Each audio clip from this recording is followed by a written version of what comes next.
My name's Nigel Stocks. I'm Professor and Head of General Practice at the University of Adelaide, and I'm a GP in the Adelaide Hills. I'm a public health physician, and I've been a director of Aspirin, a sentinel surveillance system for influenza around Australia since 2004. That's good. So this talk is really about pandemic influenza, but I'm obviously going to touch upon COVID as well, because clearly we're going to be in the throes of that in the coming months. And these are some slides that I actually use for first-year medical students to try and get them to pay attention to the risks that they take in becoming a medical professional, but it applies to nursing and everybody else who works in healthcare, really. And it's really about infection control, personal protective equipment, and understanding that this has all happened before. So, influenza, highly contagious, we know that. Usually it occurs in the under 4s and the over 60s, but COVID is really being found mainly in the elderly. Children are being affected, but they're not going to hospital as much, and they're not affected as much as they are affected by influenza. So that's going to be an important difference when we eventually face many more cases of COVID-19 in our community. Of course, influenza is vaccine preventable up to a point. There's no vaccine for COVID-19, despite all the supposed people being able to develop them in the next few months. I don't think we'll probably see it until late this year, if probably more likely early next year. And that's going to be important in terms of Australia, because that'll be ready for our next influenza season, and we'll actually be probably at the forefront of actually establishing how effective that vaccine actually is. So, cough, fever, fatigue is how we define influenza-like illness. These are pretty common. Just think of the last time you had the flu, and that's the sort of symptoms that most people will present with. Interesting enough, children can often have gastrointestinal symptoms, and as far as I know, that's not part of COVID-19. So it's really, from what I understand from the initial clinical reports, is that most people are presenting with cough, fever, and some muscle aches and pains, fatigue.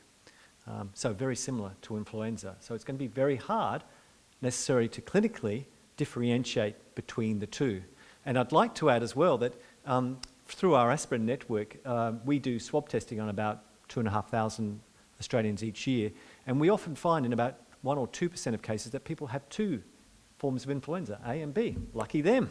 And so it's quite likely that people coming in with COVID-19 may also have influenza. And so that's another reason for actually advancing the cause of influenza immunisation, because you want to reduce the risk of having two infections, because I presume, and there's no evidence at this stage, that if you have both, you're going to do more poorly. Okay, we've already gone through all of that, so I won't go through that again for you. Really, again, these are important things that I've been teaching the medical students for about 15 or 16 years, and it's what other presenters have already discussed. And so that's just a general view of it again, and a bit of reinforcement for you about really who's should be receiving influenza vaccinations.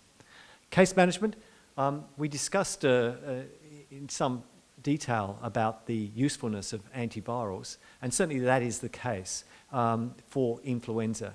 At the moment, the standard antivirals that Anne talked about aren't effective for COVID-19.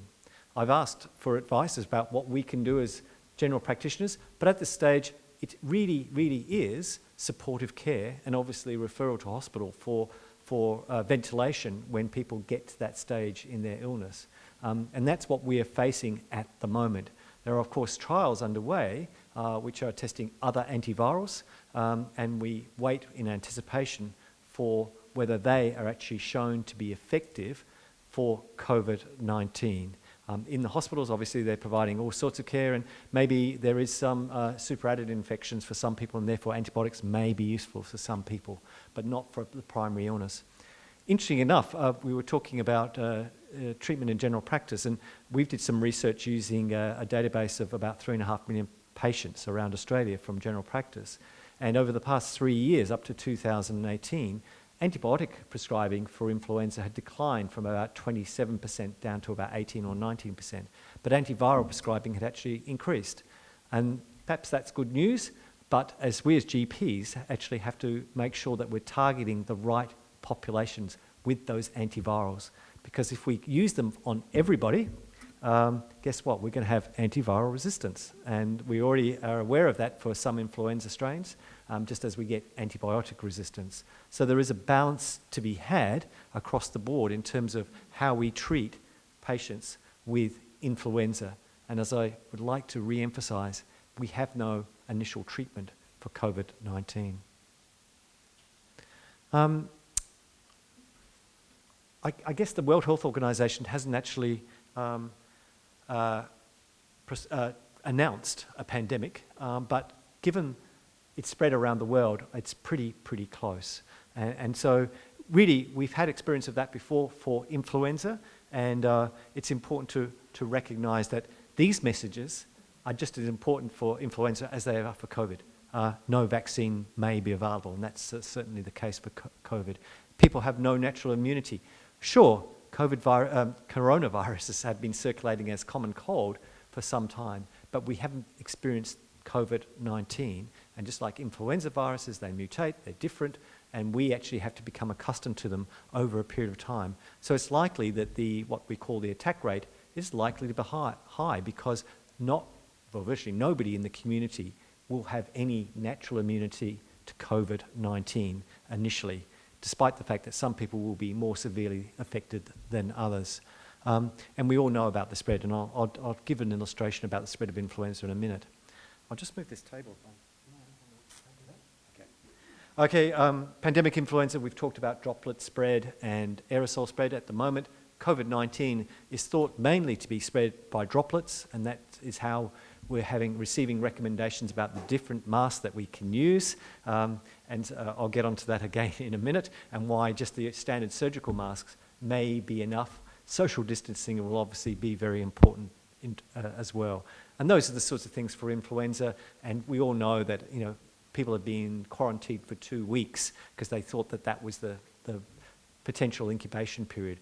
There's some evidence that maybe it's longer, for a majority of people it will be shorter, but I don't want to be stuck on a cruise ship. I tell you what, whoops. So pandemic influenza continued. Often with pandemic influenza, the main cause of major morbidity is the primary viral pneumonia, but then you get the secondary bacterial pneumonia and worsening of existing diseases, the comorbidities, which is why we recommend for people with comorbid conditions that they should also be immunized for influenza. I'm going to make a plea later on as well, pneumococcal immunization. We have good rates in the over 65s in general practice, up to about 70% from our data, but we fall down on those people under 65 who are recommended to have pneumococcal vaccination and have comorbidities, which put them at high risk, but they should actually be starting to have their pneumococcal vaccination now. While you've got some space and time in your clinics, start thinking about that. And a colleague of mine, Oliver Frank, has coined the term, make mine a double. So when you're getting somebody in for an influenza vaccination, if they haven't received a pneumococcal, you can give it at the same time.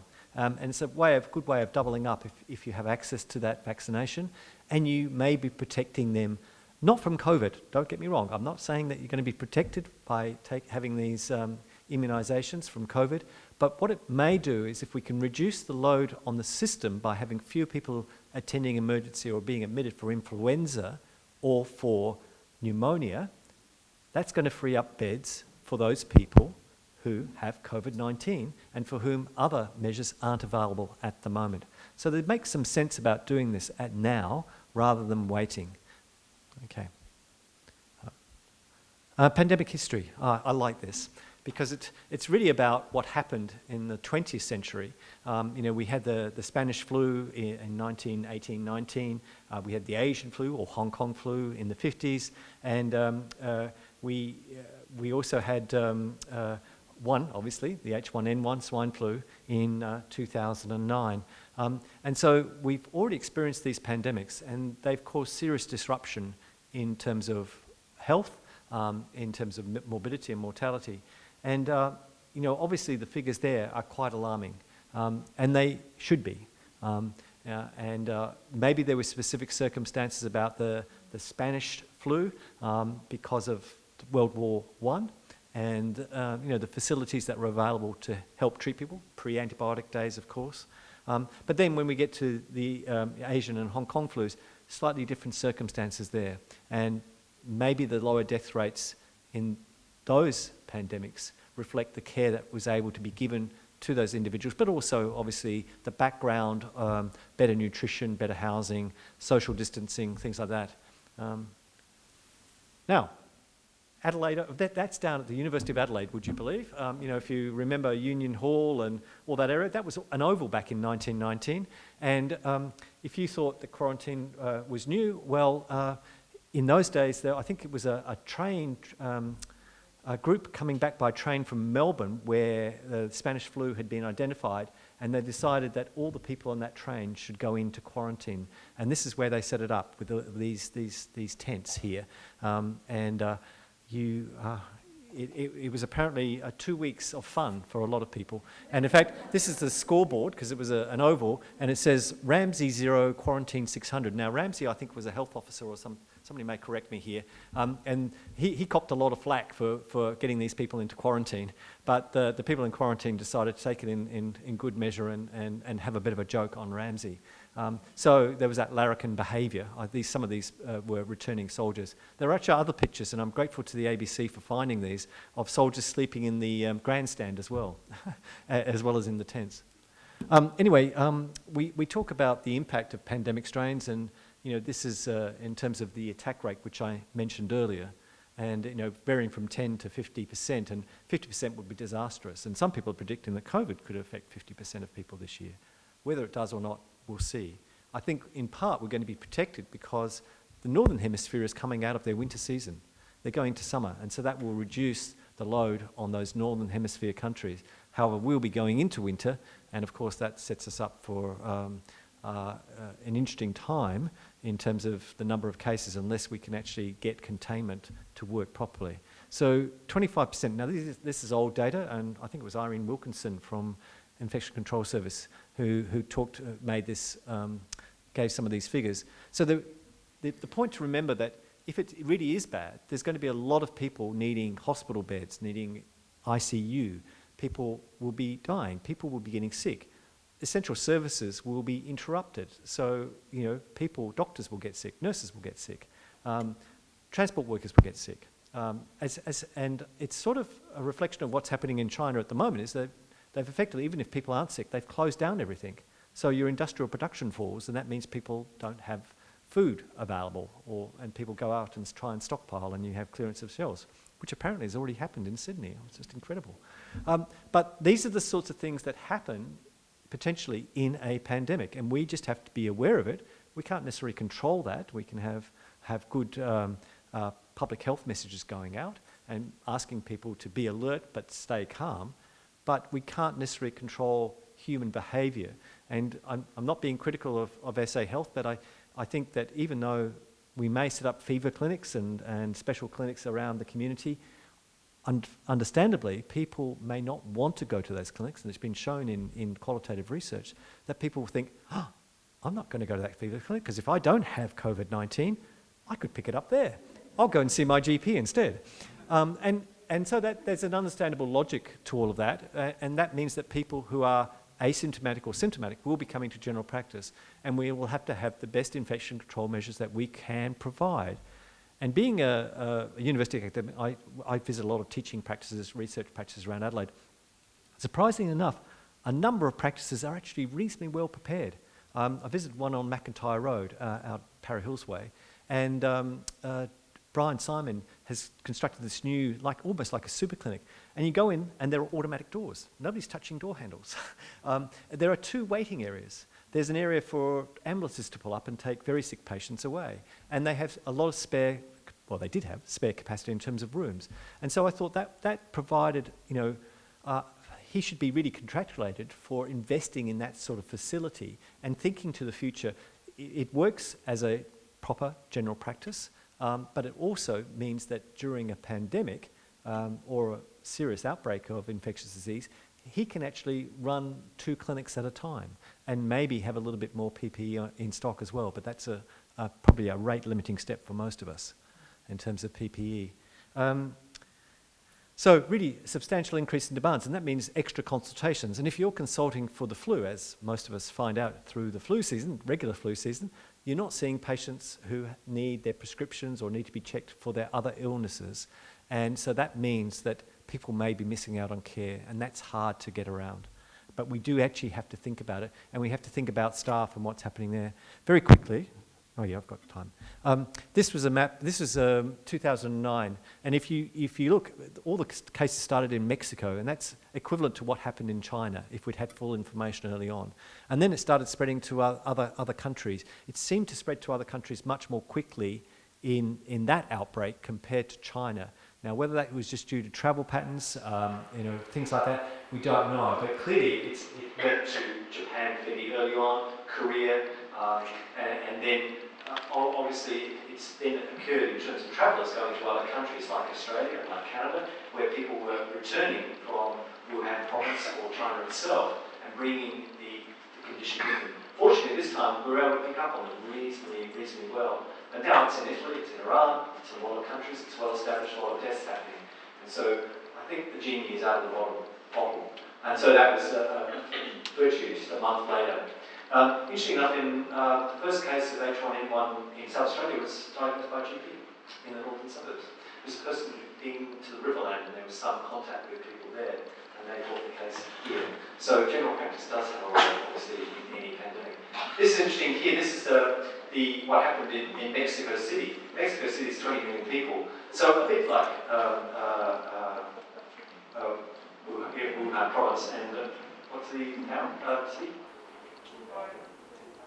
Sorry? Hubei, yeah, Hubei.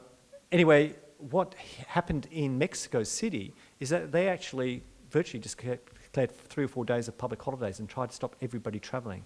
So they had a Wuhan light quarantine period, whereas in Wuhan it was actually a much larger quarantine area, and they really did shut everything and have shut everything down for a much longer time. And so hopefully that action by the Chinese has actually slowed the progression of COVID-19 around the world down. This did not stop the progression of H1N1 swine flu around the world. So this is the properties of the virus in terms of its infectivity and its severity. And in terms of general practice, these are some of the suggestions that have been offered in the past. Sometimes you may actually have to close down non-essential clinics. That will happen in the hospitals, elective surgery, things like that, because they don't want patients coming in occupying beds that may be occupied by people with influenza or COVID-19. We can potentially designate areas of the practice differently.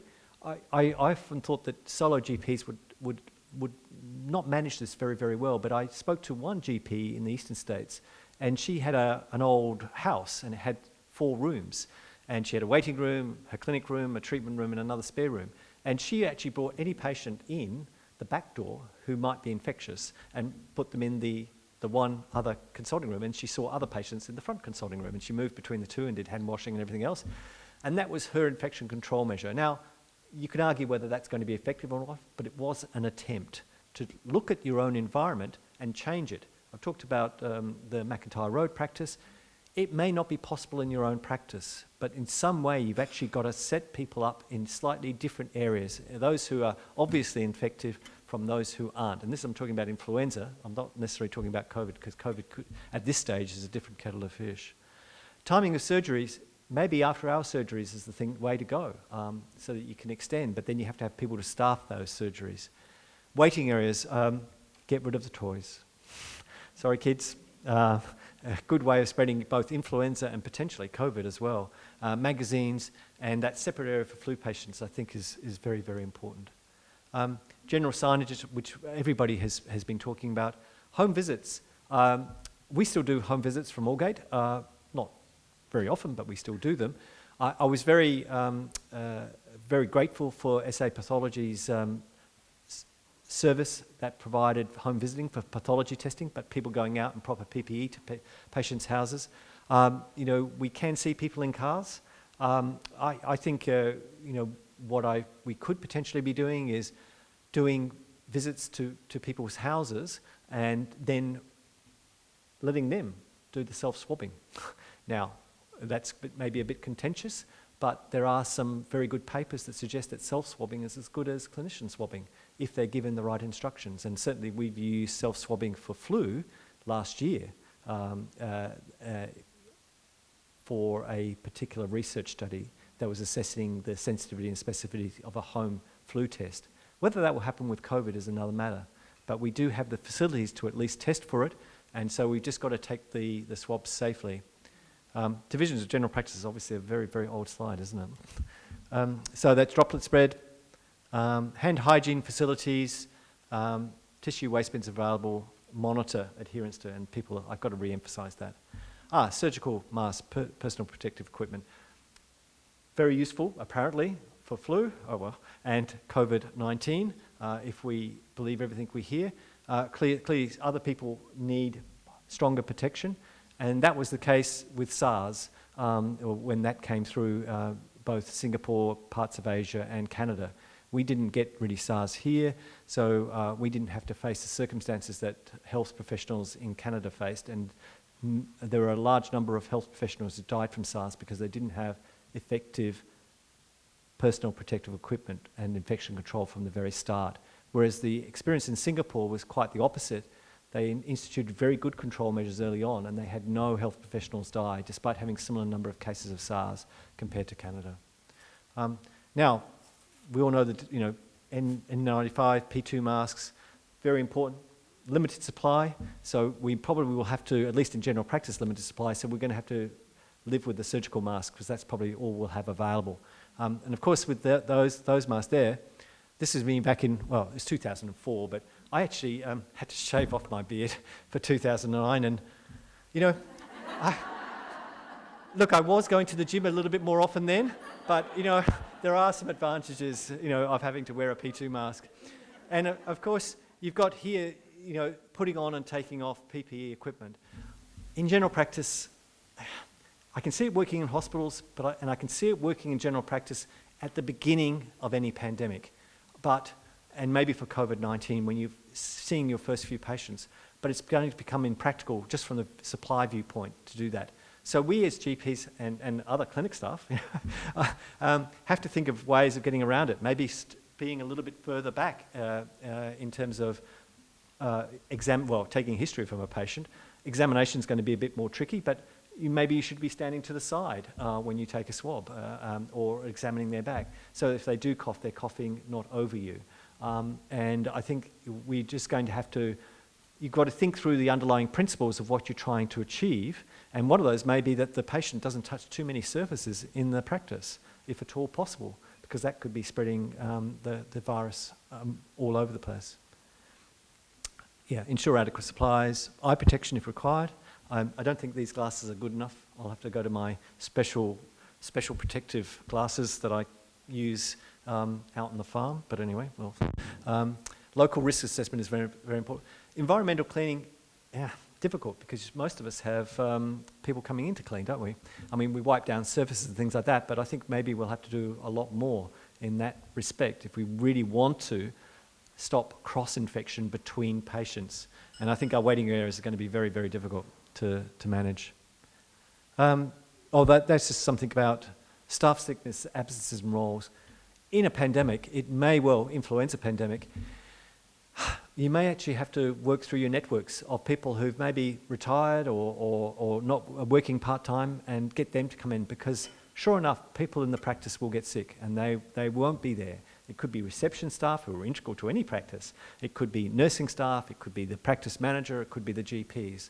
And so we have to think through each individual circumstances, each practice, each organisation, about how we can actually replace people who may go off sick. So immunisation, you probably know this better than I do in terms of setting up immunisation clinics. The fact that we now have immunisations in pharmacies for influenza is probably a very good thing from a viewpoint of getting as many people immunised as possible. I don't have the stats breakdown of how many people are immunised in pharmacies versus general practice, but that's the way of the world now, and for a pandemic, it's good to have as many providers, safe providers, as possible. Antivirals, I've talked about that. Families. Families. I went to a talk by a Singapore GP who went through SARS, and he said that he actually self-quarantined himself at home from his family because his children were being ostracised at school because all the other pupils knew that the family were a family from a doctor, and everybody thought the doctor was going to get it and then give it to everybody else. So just be aware of how people may react to you or your families if it gets very, very serious in any pandemic or COVID-19. Sorry, pandemic planning, just important messages. That, again, is from 2007, so that was pre the 2009 pandemic. So we had some good plans. Some of them didn't include general practice as much as I would have liked, but the message, interesting enough, has not changed. Pandemic, influenza, or COVID-19. Infection control, cough etiquette, fever clinics, communicate IC, immunisation. I've already talked about that. I think that's probably a take-home message for you all. I'm hoping that more people will get onto this message because I think it is important. Maybe it won't be. Hopefully the Chief Medical Officer at some stage will start to decide and say, this is something that we should or shouldn't be doing. So it's really important to be reducing morbidity and mortality from co-infection in patients as well, potentially with severe co-infections. And Rod mentioned the RSHB guidelines. There's infection control guidelines from the college, so you may want to have a look at that. So I'll leave it there and take any questions. Sorry for going over. I said I would. That's fine. Thanks for your attention, and good luck in the coming months. Get those immunisations out there.